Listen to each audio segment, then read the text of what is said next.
Hey everyone, Pratiti Pathak here. Welcome to Unpacking Brain Drama, where we talk about real life experiences, the challenges, and the obstacles. Sometimes we use them to block ourselves, sometimes we use them to grow and evolve. Here's what I want to say: obstacles are not the things blocking our path, obstacles are the path. So, in other words, we have to grow through what we go through. So, join me as we have some amazing conversations with some amazing guests. We are here to unpack some brain drama. So happy to be with you guys as always. I was thinking about so many different things this morning. Actually, I had some plans for us, but I really got to thinking about some of the things that have gone on a lot in my own life and some of the things that I work on a lot with clients. And I wanted to share a little bit about something that I talk about a lot. It's a worksheet that I actually have. I've used it actually in all of my programs, to be honest with you. Let me just move this over.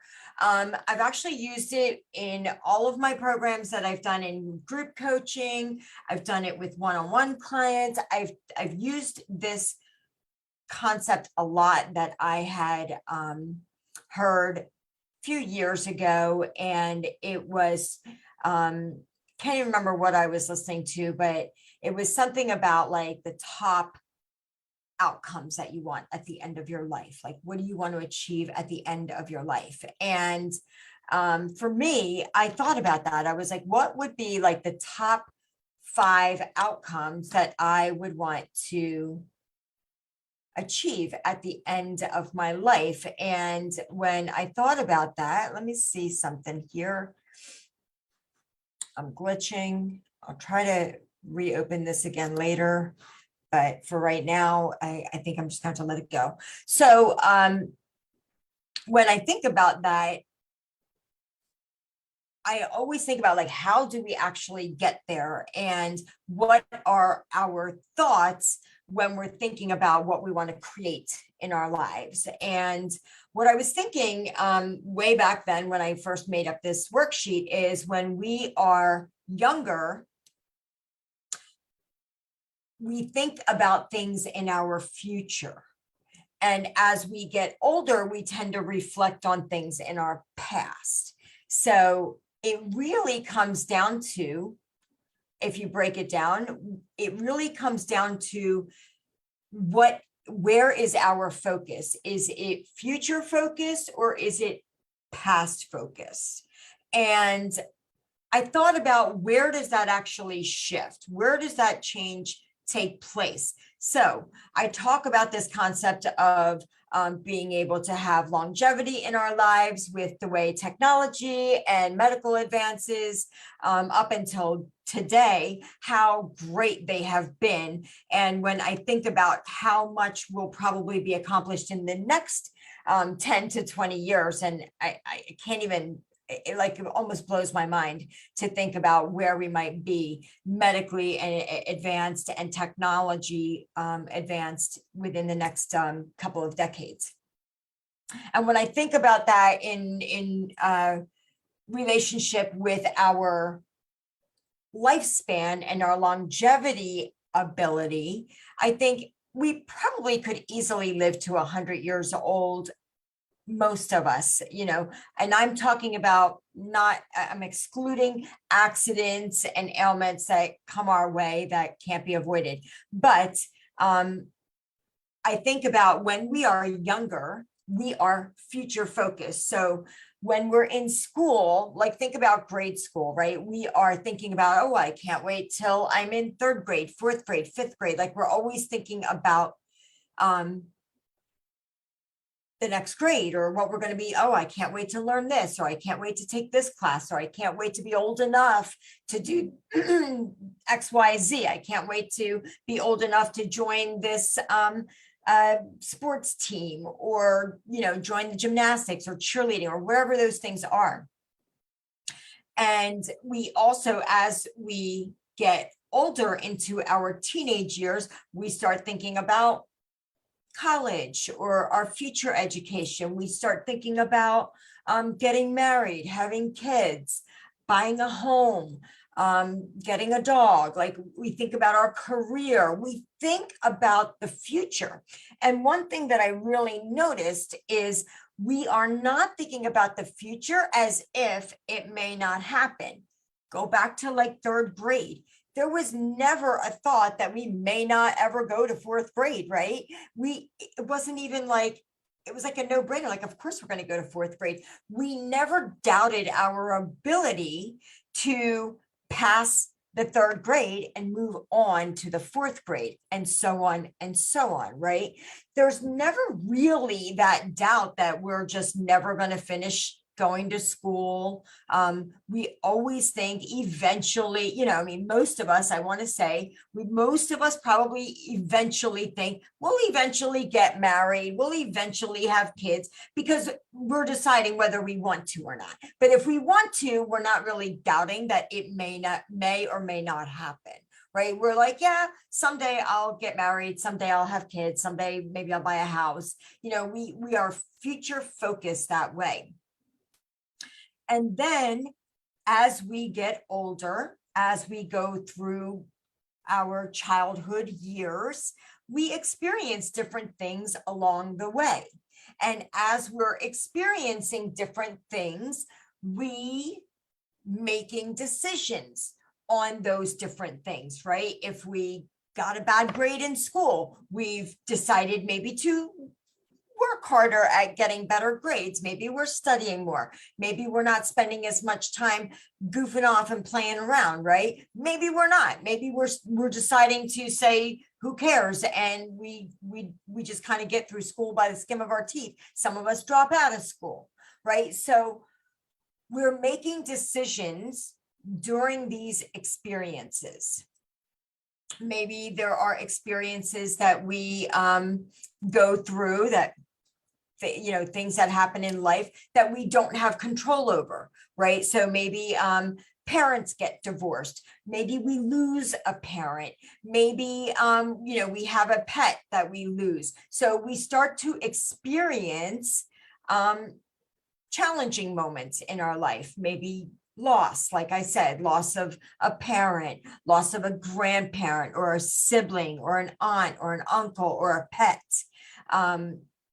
Maybe you experience your parents losing a job or being laid off from work or losing income due to those reasons, and them losing their marriage. And like, if you've lost, like, I know a lot of moms who have lost children and they have other children. So if you happen to be one of those other children, you've lost a sibling, and you've not only gone through your own experience of that loss, but you've also gone through the experience of your parents and the rest of the family members experiencing that loss and going through it as well, right? So there's different things that we start to experience as we get older.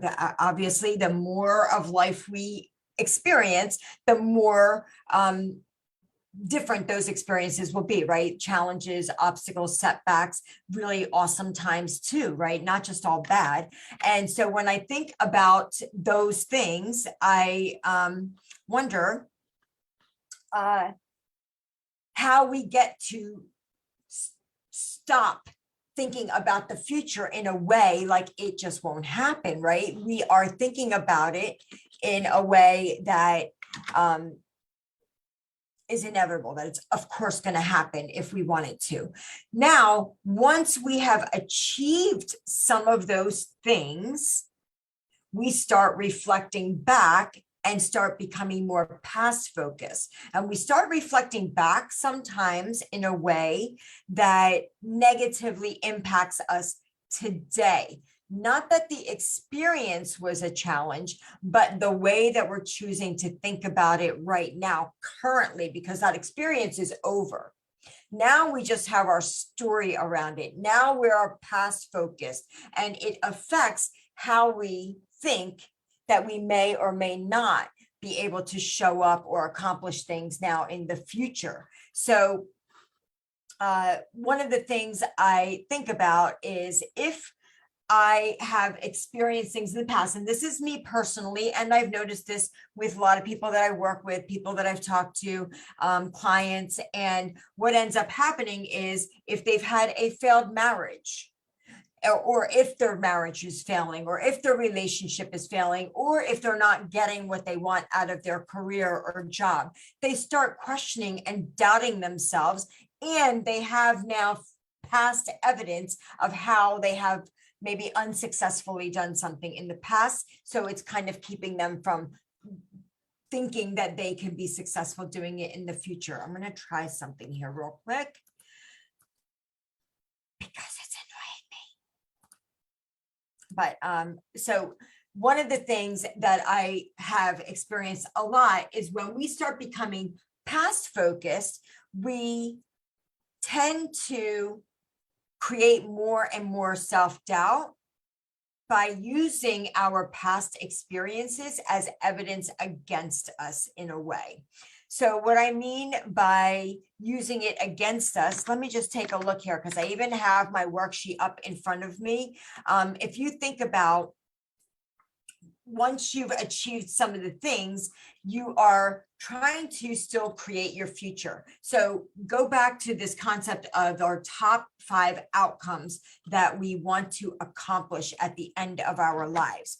Okay, so outside of being past and future focused, when we think about what we want to actually accomplish in our lives, and then we think about how we may or may not be able to, it's because we're not really clear on what that top outcome is. Sometimes we just want to get a job. We're struggling to like find a mate, keep a mate, raise a family. There's a lot of stress. There's a lot of external factors that start coming our way. And every time you make a decision, every time you shift and pivot through those challenges, right, you're changing the trajectory of your future results in the end.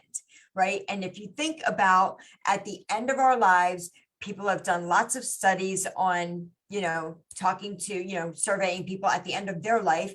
And what are the things that they regret? What are the things that they wish they could do over? What are the things that they wish they didn't do? And usually it's all comes down to the lies that we've told ourselves, right? We've stayed in jobs way longer than we wanted to, marriages, relationships. We've stayed in the same area. We've done things that we really didn't want to, but we didn't follow what was in the depth of our heart because we didn't look at it from a very long-term space, right? So when you think about what is the top outcome you want, to just take your physical health for an example.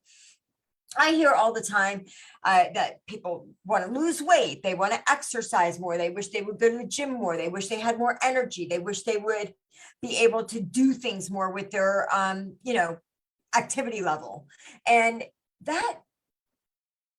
that's a great goal. It sounds like a great goal. It sounds like a really pretty thought, but really what you're telling me is the real goal is longevity. The real goal is being in a pain-free body. The real goal is to be able to play with your grandchildren, right? In a way that's not exhausting. The real goal is to be able to walk for a length of time without being out of breath. The real goal is to be able to travel once you retire without taking extra luggage just for your prescription pills, right? To not have pain in your body, to not be on lots of medication, to not get sick all the time. So exercise is not the goal. Exercise is like part of the action plan on the real goal. Losing weight is part of the plan to get to the actual goal. And I think sometimes that gets super confusing for us. We think that's the goal. It's not. I want you to think about your lives in the complete future trajectory. Like, what is it that you are willing to change in yourself to achieve that future goal? So when I think about the work that I do around post-traumatic growth, and when I think about that, it always makes me think about the butterfly, right? And the metamorphosis of it. You have to literally be willing to like crush and liquefy this version of yourself in order to become that new future version of yourself and who you want to create in the end. You have to be willing to let go of things that you are trying to hold on and drag with you. And sometimes those things are other people, right? And that makes it really challenging to move forward when you feel like you're leaving other people behind, let alone maybe letting go of a job that you've been at for many years or a career that you've been at. But when I think about what you want to create at the end of your lives, I want to ask you to think about that. And I want to also offer you some examples, like some questions to ask yourself. You hear me saying all the time about these powerful questions. It's going to be happening in a few weeks. I mean, I'm doing it all the time with my clients, but in a couple of weeks now, I'll be in Mexico on my women's retreat. And that is exactly how we're going to be unlayering these layers of life off of us, right? How do you want to represent yourself on this planet? What are you representing? Are you living by someone else's rules and desires or your own? Right? Are you doing what other people want you to do? And are you spending all that time, like we talked about last week, on people pleasing? Or are you doing and fulfilling your own desires and following your own rules inside of you, and you're in alignment with yourself, right? Are you being an example of what happens when you choose, like, are you an example of what happens when you choose to live life as a victim? Or are you an example of someone who's living their best life with all their heart, right? Are you someone who always quits? Or are you someone who always makes things happen? These are some really good questions to ask yourself, like, what do you want your life to be? And what do you want it to be about, right? For most of us who are parents, the feedback I get from other clients and friends and family and myself is that I always want to be an example to my children, right? And to my friends and to my colleagues. I always want to be somebody who inspires other people by living by example, right? There's lots of challenges I've gone through in my life, and I haven't just overcome them. I'm always working to not just get on the other side of them, but seeing how can I use this maybe terrible moment to, like, up level my life to, like, the 2.0, 3.0, 10x my life from that difficult moment, right? How about making your life an example of someone who wants to overcome struggle and took that energy and created a life that you loved?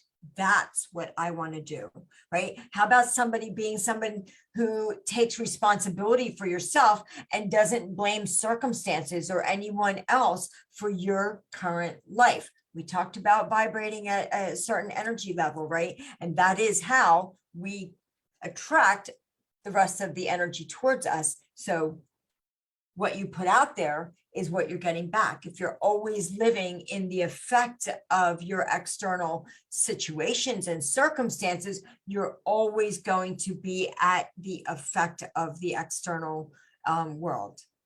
And that is called victim, right? So, and when you have a victim, when you're in the victim role, there's always a villain. So there's all this resentment and contentment and hatred going on as well. So you got to be very careful, because that creates shame and blame. And a lot of times when you're shaming yourself, you're also blaming the other person, but you are also blaming yourself. And usually, even though you have a villain, you are also vilifying yourself, because most of the time we're blaming ourselves even more than we're blaming the person. Right? Even if you were attacked, a lot of times we're like, how do we bring that onto ourselves, right? Why me? Why me means that you're trying to blame yourself, okay? So how can you be an example of what's possible? How can you help other people do the same? Let your life show that if you set a goal with your heart, stick to it, and stick to it with a courageous belief, and you love yourself through that process, that you can achieve it.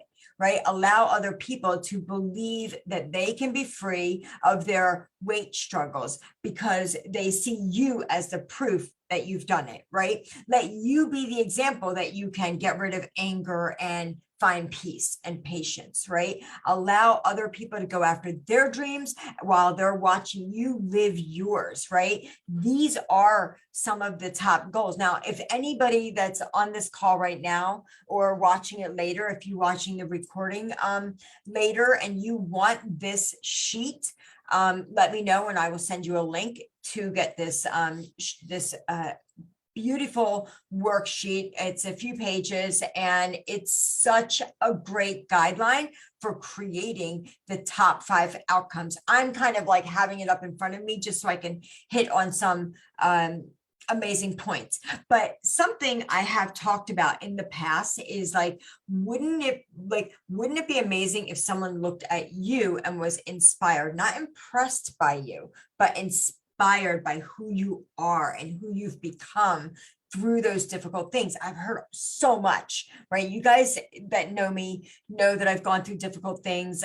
Next Monday actually is my son's 14th anniversary. I lost my son 14 years ago as of next Monday to a fatal accident through electrical contact. And I get told all the time how strong I am and how inspiring I am and how resilient I am. And that comes from wanting to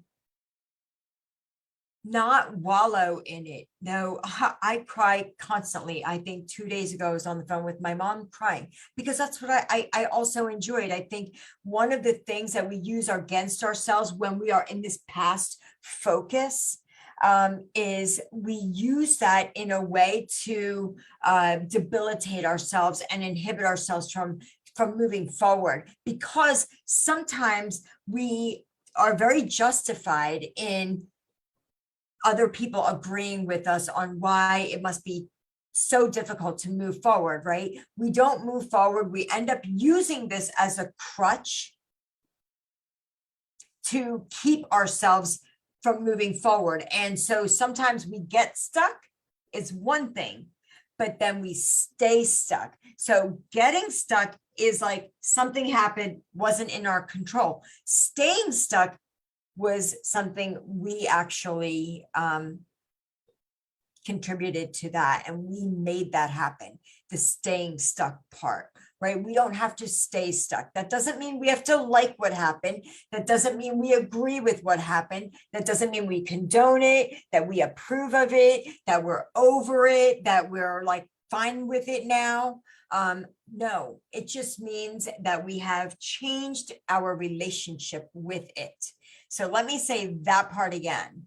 It isn't that you are accepting and approving of a negative experience that you've had in your past, but what you are doing when you are moving forward, processing it, learning from it, evolving through it, right? What you are doing is you are changing your relationship to that past experience. It doesn't make it good now. It has just changed your relationship to the loss, the attack, the loss of a job, marriage, whatever it is, whatever that experience is. Maybe it was abuse, maybe it was an attack, maybe it was just losing money in the stocks. It can be anything that can cause us to kind of freak out and stay stuck there. So be careful. Now, I heard this, and I think that I have it written here, and I really want to, I wanted to touch on it, but I don't know.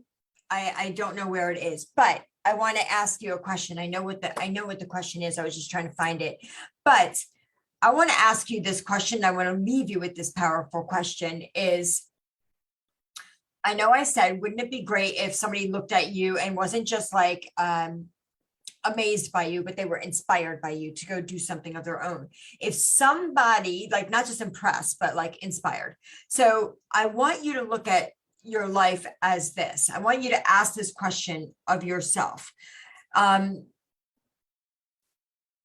If somebody were to use my life, I'm going to say it like me, like, I want you to ask this question to yourself. If somebody were to use my life as an example to illustrate a point, what would they use my life as an example of? I remember hearing that question and it just blew my damn mind, because when I think about my life that way, and like, what would I want my life to be an example of, that somebody else would use me and my life and as an example to illustrate a point, maybe to really like awaken somebody on something that they might be going through in their lives, and use me as the inspiring example, right? To really drill home that and illustrate that for them. By using my life as an example, I for sure know that I want my life to be an example of inner strength and resilience and leadership and inspiration and impact on the people around me, because of the work that I have done on myself, that I continue to do on myself, that I will always continue. I would over and over and over spend every last dime on myself, on evolvement, on my own personal self evolvement. I think that would represent the most success in my life. It would never be about how much money I made, or the mansion that I lived in, because I can tell you right now, I don't want to clean a mansion, and I don't even need to pay somebody else to clean a mansion. I want to be an inspiration. I want to be impactful. I want people to see my resilience and want that for themselves. If you're somebody who's going through struggles, if you're somebody who's stuck in your past focus, and you're using that as a weapon against yourself to keep yourself stuck, and you want to learn how to go from being that caterpillar and liquefying yourself and just crushing that version of you in order to become the evolved, the metamorphic butterfly that is gorgeous and can never go back, right? That's transformation, not just change. Change, you can change back. Transformation is when there is no more caterpillar and you are the butterfly. You can't say, oh, you know what? I'm going to go back to being a caterpillar. It doesn't work that way. You no longer can just walk like a caterpillar. You have to fly now because you have these big, gorgeous wings. That's evolution. That's metamorphosis. That's post-traumatic growth. That is the ultimate evolvement. And when you do that for yourself, you can't help but impact those around you. And the people that I want to impact the most are the young humans, right? That's what I wanted for my son. I was always wanting to be an example for him. Until this day, until the day I am at my final outcome, that is what I always want to be doing. Whether he's here or not, I know that I'm always going to be an example for him. I hope that was something that really inspired and impacted you guys to ask some great questions to yourself. And if you want this particular worksheet, I will be happy, more than happy to share it with you. Just put in the comments below, yes, I want it, and I will send you over the link. So I love you guys. Until next week, which will be, I think, our last week here on the What's Up Wednesday. And then the following week, I will be in Mexico on my retreat, the day before my retreat actually starts. And I'll be with you guys from Mexico. I can't wait for that. Next week, I believe I have an amazing guest coming your way. So stay tuned, you guys. Love you guys. Have an amazing, beautiful rest of your week and a beautiful rest of your day. I think we're going to have gorgeous weather, and I don't want to talk about weather too much, but it's been good. This winter's been amazing. See you guys. Have a beautiful day. Thank you for listening to Unpacking Brain Drama podcast. You'll find links for all the things mentioned below in the show notes. And it would be incredibly awesome if you would take a quick moment to leave a review on iTunes or wherever you listen. If you'd like to be considered as a guest on our podcast, be sure to go to www.resultsbydesigncoaching.com for a free 30-minute coaching session. Thanks so much, guys. See you next time.